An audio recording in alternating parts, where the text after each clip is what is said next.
নির্বাচন জিনিসটা কেমন জানেন? তাহলে শুনেন। এক দেশে এক রাজা ছিল। এই রাজা খুবই ভালো। রাজা চিন্তা ভাবনা করলো, আচ্ছা আমি না দেখি যে মানুষ আমাকে কতটা ভালোবাসে আর কতটা অপছন্দ করে। এই চিন্তা ভাবনা করে রাজা একদিন সিদ্ধান্ত নিল যে এই রাজ্য যতগুলা মানুষ আছে সবার আমি পরীক্ষা করতে যাই যে এরা আমাকে আসলে কতটা ভালোবাসে আর কতটা অপছন্দ করে। তো ওই রাজার রাজ্যে রাজার যতগুলা পেয়াদা আছে, মানে রাজা যত কাছের আপনজন লোকজন আছে, তারা সবাক দায়িত্ব দিয়ে দিল যে এই রাজার রাজ্যে যারা রাজা পছন্দ করে তারা হলো তার যে একটা দিঘি আছে, মানে একটা নতুন দিঘি খুঁজছে, সেই দিঘিত 1 গ্লাস করে দুধ দিবে। আর যারা অপছন্দ করে তারা 1 গ্লাস করে পানি দিবে। এরপরে বোঝা যাবে পরের দিন সকালবেলা যে রাজা কতটা মানুষ ভালোবাসে আর কতটা অপছন্দ করে।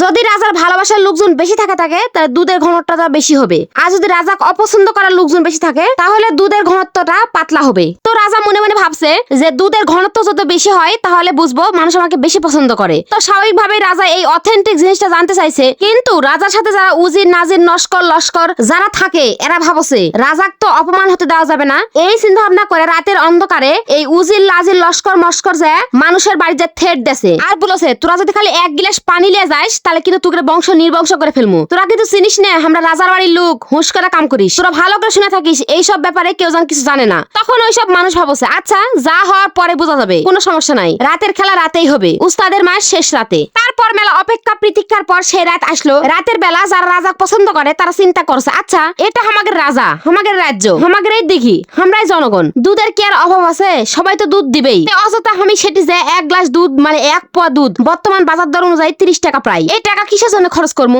সবাই তো দুধই দিবে, তাহলে আমি 1 গ্লাস পানি দিই। এটা হলো রাজার পক্ষের লোকের কথা।